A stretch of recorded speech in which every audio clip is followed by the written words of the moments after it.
అతిథి ప్రజాకవి, సాహిత్య academy award గ్రహీత ఎమ్మెల్సీ గోరాటి వెంకన్న గారిని వేదిక మీదకి రావాల్సిందిగా కోరుతున్నాం. అదేవిధంగా జడ్పీటీసీ బాగిబాబు గారిని, వసంతరావు గారిని, ఆచంట బాలాజీ నాయుడు గారిని, ఈ కార్యక్రమంలో భాగమైనటువంటి rotary club of Vijayawada president, సెక్రటరీని, కార్యక్రమంలో భాగస్వాములు మీరు అలా కిందండి సమరం గారిని తీసుకొస్తే బాగుంటుంది. మీరు ఇరువురు మరి పిలిచినప్పుడు అంట. ఓకే, సమరం గారికి సాధారణంగా అందరూ ఒకసారి క్లాప్స్.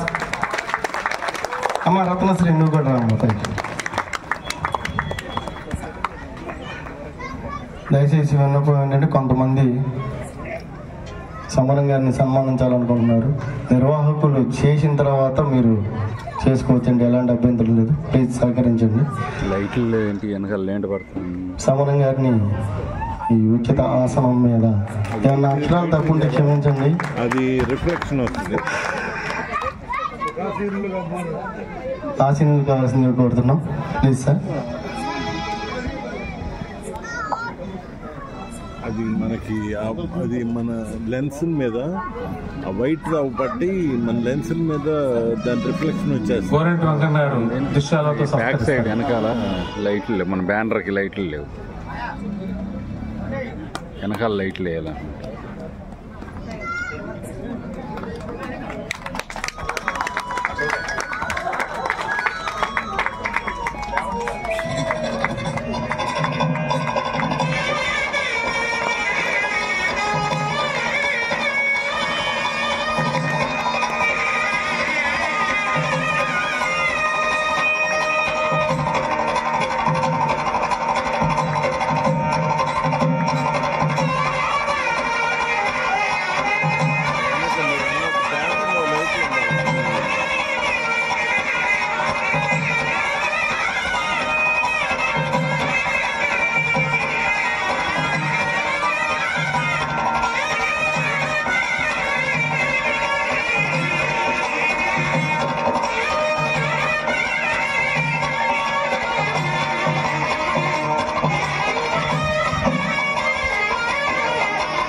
కుర్చీ తగిలిండి.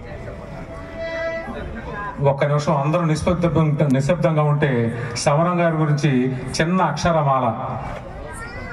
సాంస్కృతిక కళా వైభవం, ప్రముఖ వైద్యులు, కళా పోషకులు డాక్టర్ జి సమరం గారికి ఘన సన్మానం. మార్పు కోసం సేవా సమర శంఖారావం పూరిస్తున్న డాక్టర్ సమరం గారికి స్నేహాలయ ఆర్ట్స్ సమర్పించు నవరస సమరం.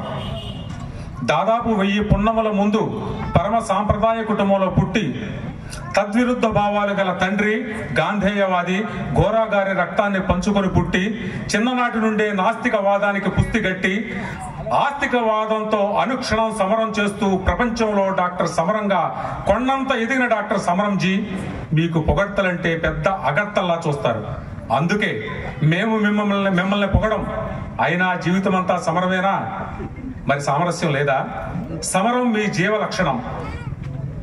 తన వద్దకు వచ్చిన వారి రోగ బాధలు తగ్గించడం కోసం ఏ వైద్యుడు నిరంతరం తాపత్రయపడతాడో ఆ వైద్యుడే మహోన్నత వైద్యుడని అనాలి. అది రోజుకు 18 గంటల పనిచేసే మీకు వర్తిస్తుంది. అయినా మేము మిమ్మల్ని పొగడం, ఎందుకంటే మీకు ఇష్టం లేదు కాబట్టి. మానవ సేవే మహోత్కృష్టం అంటారు. మీరు నిరంతరం మానవ సమాజానికి సేవ కోసం సమరం చేస్తూనే ఉన్నారు. ఇది ఎప్పటికీ అజరామరమే.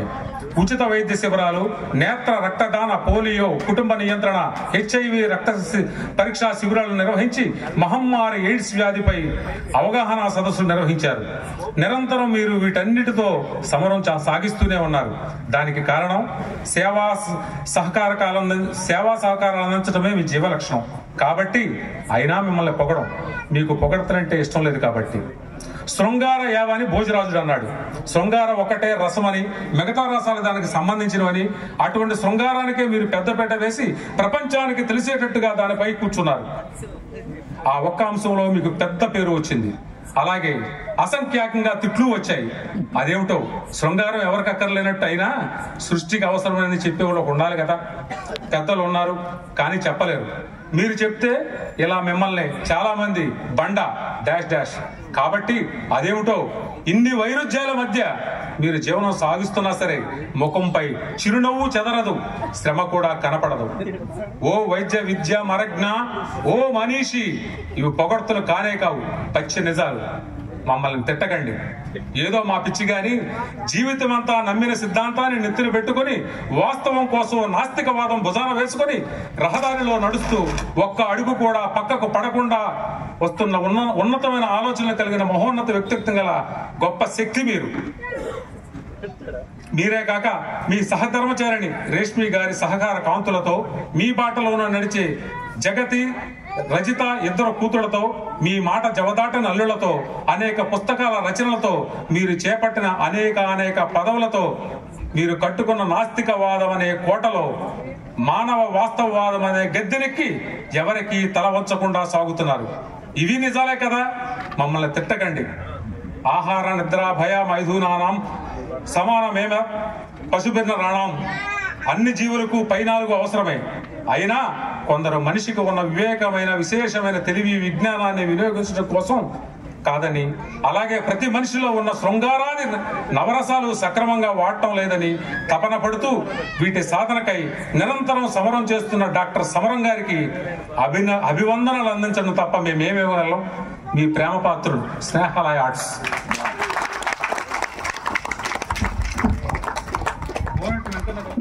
కోరటి వెంకన్న గారి చేతుల మీదుగా ఈ సన్మాన పత్రాన్ని అందించవలసిందిగా కోరుతున్నాం.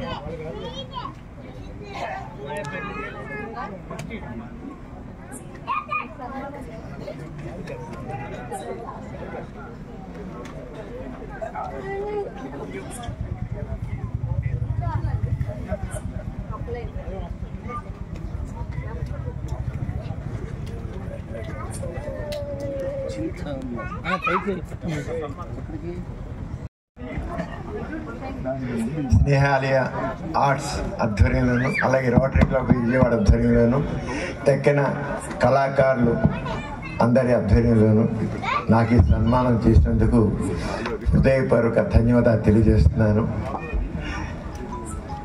నాకు president of India gold medal ఇచ్చారు మన జూలై 17న. మొత్తం కరోనా టైంలో 1,50,000 మందికి ఉచితంగా మందులు అందజేయడం జరిగింది. దాన్ని పురస్కరించి ఇండియా మొత్తం మీద ఇద్దరికి గోల్డ్ మెడల్ ఇచ్చే దాంట్లో నేను ఒక్కడిని.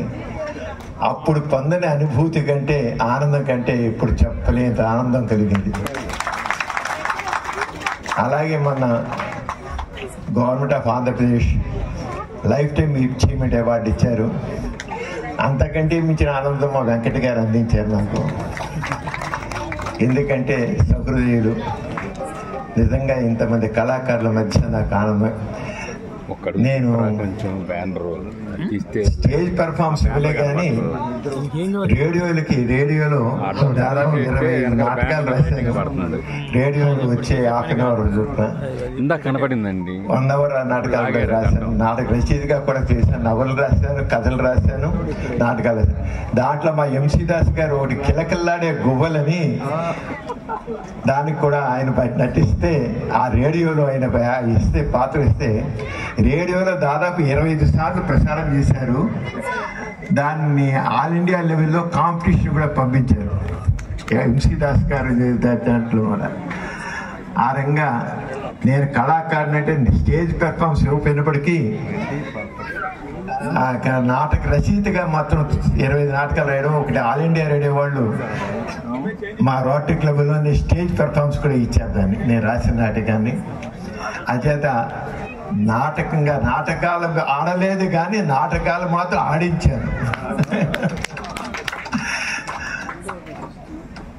ఈ రకంగా మరి అచేతకి నాకు చాలా ఇష్టం ఈ నాటకాలన్నా నృత్యాలన్నా. మా అమ్మాయిలు ఇద్దరు కూడా మరి మంచి కళాకారులు, కూచిపూడి నర్తకులు వాళ్ళిద్దరు కూడాను. నాకు నృత్యం అన్నా నాటకం అన్నా నాకు అత్యంత అధ్యత. ఇంతమంది కళాకారుల మధ్య అయితే నేను ఎప్పుడైనా నేను ఐఎంఏ నేషనల్ ప్రెసిడెంట్గా కూడా చేశాను. ఈ వెళ్ళిన చోటల్లా మరి నన్ను నా ముఖంలో ఏం చూస్తారో కానీ ఆ యాంకర్స్ మాత్రం అమ్మాయి నన్ను పట్టుకుపోయి స్టేజ్ మీద డ్యాన్స్లు ఇస్తుంటుంది. యాంకర్ చేసి చాలాసార్లు స్టెప్స్ వేశాను, చప్పట్లు కూడా కొట్టించుకున్నాను. అంచేత కళాకళ్యాణ్ ఇది ప్రతి చోట మరి ఎందుకనో ప్రతి చోట ఎక్కడ పెర్ఫార్మెన్స్. ఈరోజు నాకు ఇప్పుడు 84 సంవత్సరాల నుండి 85 నడుస్తున్నాయి. కానీ ఎక్కడ కాస్త లయబద్ధంగా జరుగుతుంటే నా అడుగులు మాత్రం ఇలా పడుతూనే ఉంటాయి నాకు. ఆ రంగం మనసు స్పందిస్తుంది. ఒకటి మా చెప్తాను, స్పందించిన హృదయం ఉంటే కళకి ఆ మనిషి కానే కాడుగడు. స్పందించే హృదయం ఉండాలి. ఈ ప్రపంచం అసలు పుట్టుకతోనే పాట రాయి అని తల్లి పాట పాడుతుంటే పసిపిడికి అప్పటి నుంచే ఆ సంగీతం అబ్బుతుంది. ఆ రంగా మన జీవితంలోనే ఈ సంగీతం, నృత్యం అన్నీ కూడా ఉన్నాయి. ఉండబట్టి మనం హాయిగా ఉన్నాం. మనసుకి హాయి, ఆనందాన్ని అందించేది ఈ కళ. ఆ కళ లేని మనిషి దుర్మార్గుడు అవుతాడు, దుష్టుడు అవుతాడు, హంతకుడు అవుతాడు. కళాత్మక హృదయం ఉండకపోతే మనిషి మాత్రం హంతకుడి కింద మారుతాడు అంటాను నేను. అది మానసికంగా హత్య చేస్తాడా, శారీరక హత్య చేసే వేరే విషయం, కానీ హత్య మొత్తం చేస్తాడు. అంచేత ఈ కళాత్మక హృదయం ప్రతి ఒక్కరు ఉండాలి. ఆ కళాత్మక హృదయాన్ని పెంచేది, పోషించేది కళాకారులు. ఇక్కడున్న కళాకారులందరికీ కూడా నేను అభినందన చేస్తున్నాను. హృదయం తల వంచి శిరస్సు పాదాభివందనం చేస్తున్నాను. నిజంగా ఇంత అంతా కాదు, వారందరికీ అందరు గోరంట వెంకన్న గారు అంటే నాకు చెప్పలేని అభిమానం. ఆయన వస్తున్నారని నిజంగా ఈరోజు వస్తున్నట్టు ముందు మా వెంకట్ గారు చెప్పాను, నాకు ఆయన అంటే చెప్పలేనంత అభిమానం అండి అని. జానపదం బతికి ఉందంటే ఆయన వల్లే.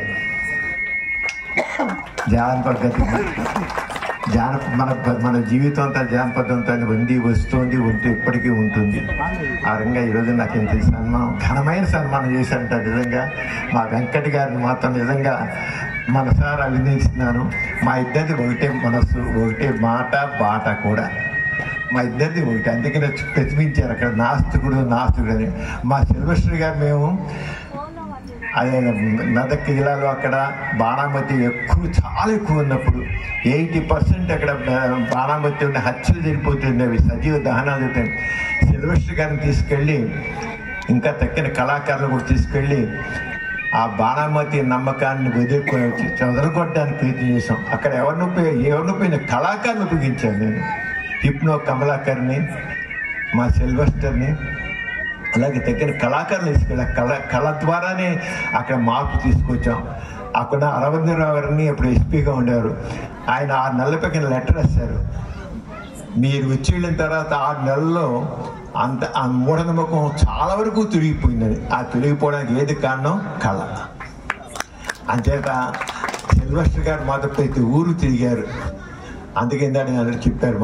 నాతో పాటు రంగారెడ్డి జిల్లా, మెదక్ జిల్లా, నల్లగొండ జిల్లా ఇవన్నీ తిరిగి బాణామతి మూఢనమ్మకాన్ని వదలగొట్టడంలో కళాకారులుగా వాళ్ళందరి పాత్ర ఎంతో గణనీయమైంది. వారందరికీ కూడా నా అభినందన తెలిసినాను. మా సిల్వస్టర్ గారు నాతో చాలా తిరిగారు. ఆయన మేంతగాను అంతే సమాజాన్ని మార్పు తీసుకురావడానికి తోడ్పది కళ ద్వారానే మార్పు వస్తుంది. ఆ మార్పు చేత నాకు ఇంత చక్కని సన్మానం చేసినందుకు స్నేహాలి ఆర్ట్స్ వాళ్ళకి తక్కిన అందరికీ, ఇక అందరికి మరి మొత్తం అందరికి కూడా మనసారా అభినందిస్తున్నాను. ఈ సందర్భంలో మా గోరాళ్ళు వెంకన్న గారు ఉన్నందుకు వారికి మరీ అభినందన తెలియజేస్తున్నాను. చాలా ధన్యవాదాలు సార్. ఇక్కడ మా రొటేరియన్స్ అందరికి కూడా మా పట్టారి గారికి, ఎంసీఎస్ గారు, అలాగే మా రవికుమార్ గారు, మా కృష్ణ గారికి, ఇంతకుముందు మోహన్ రావు గారికి, దగ్గర అందరికి కూడా మనసారా అభినందన చేసి కంకేపాడు ప్రజలందరికీ కూడా నా అభినందన తెలుస్తాను. ధన్యవాదాలు అందరికీ. Thank you. నిత్య నూతన యవ్వన సమరం గారికి వందనాలు. మీ యొక్క అమూల్యమైన సందేశం మనసును హత్తుకునే విధంగా చెప్పారు. చాలా thank you very much sir. ఇప్పుడు గోరెట్టి వెంకన్న గారి అమూల్యమైనటువంటి